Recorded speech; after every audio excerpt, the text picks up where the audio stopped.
Now let's take a look at some of the basics for animating inside of Premiere Pro. If I double click on this image here, you can see I have just this image of clouds here. I'm going to drag this down into video track 1 here. And you can see that it fills the entire screen of my sequence here. If I want to animate anything or kind of modify its position, its rotation, its scale, anything along those lines, the process is you simply select that clip and then you come up here and click on Effects Controls. And you can see here it says inside of sequence 1, here's clouds.tiff. And here are all the options that are attached to all kind of visual images, whether it's a still image or a video clip. I have motion, opacity, and time remapping. We're going to focus on motion. If I open this up, you can see I could change the position, the scale, rotation, and things like anchor point. I'm going to click on this little icon right here. Whenever you click on this little icon, what it does is it shows a bounding box around the whole image. And you can see that the image actually is much larger than my sequence. So my sequence is set to 1920 pixels by 1080. That's standard high definition footage. But the still image is actually much larger than that. When I have this little handle here, I could actually grab the handles and I could do things like scale it down. So I could scale this down. If I place my cursor on the outside here, I could rotate it. I could drag it around and reposition it. And you'll notice as I'm doing that, whenever I change these attributes over here, take a look. All these little yellow numbers are going to be changing. So you could do this numerically. So if I wanted to kind of zero out that rotation, I just click 0 and tab out of there, and you'll notice it pops over here. Or if I wanted to bring this up to 100% again, I could just do that. But this is really handy. If you don't need to do things numerically, you can just kind of do it visually, and that's a really nice thing to do. So let me take a look at how do I animate these things. I'm just going to shrink this down a little bit, pull it over to this side of the screen here.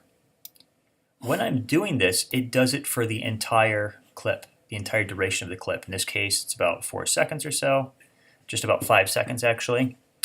But the whole thing is now scaled down and repositioned. How do I animate this? The way that animation works for any of these attributes that you're going to change, position, scale, rotation, anchor point, what you need to do is you need to actually turn on the keyframes for it. You'll notice this playhead right here is the same as this playhead up here.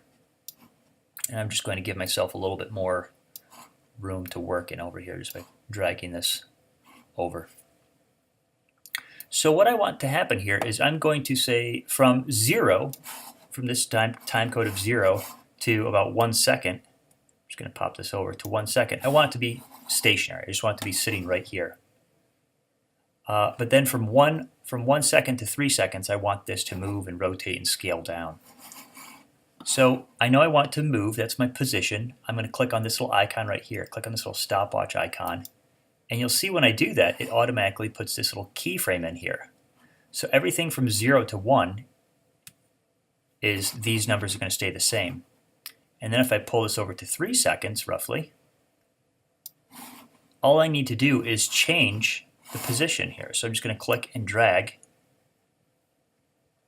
And what it's doing, you can actually see here, here's the dotted line. Here's 1 second, and here's 3 seconds, position A and B. And this is the path that it's going to take between the two. And as I scrub back and forth across here, you can see, sure enough, as soon as it hits 1, and then it goes to 3, it changes position, and then it stays there again. So that's great. I had it slide across here, and I could just make that slide across, but I wanted to kind of scale down and rotate as well. In order to do that, I would just turn on scale and rotation where I want it to start. Here's a handy little tip, is you could actually, as soon as you have keyframes here, these little arrows will jump to the next keyframe. So if I want my rotation and scale to kind of start the exact same time, I could just use these little keys right here. It'll jump to that keyframe. I know I want to change the scale and I want to change the rotation. And then I'm going to jump to 3 seconds. And now I don't need to add any more keyframes. I just change the attributes. So here I'm going to scale it down. And I'm also going to rotate it here. And again, you could do this over here in the numbers. So now I have keyframes for position, scale, and rotation. And you can see it animates across the screen. So this is the basics for all animations. In this case, I'm just animating a rectangle of these clouds.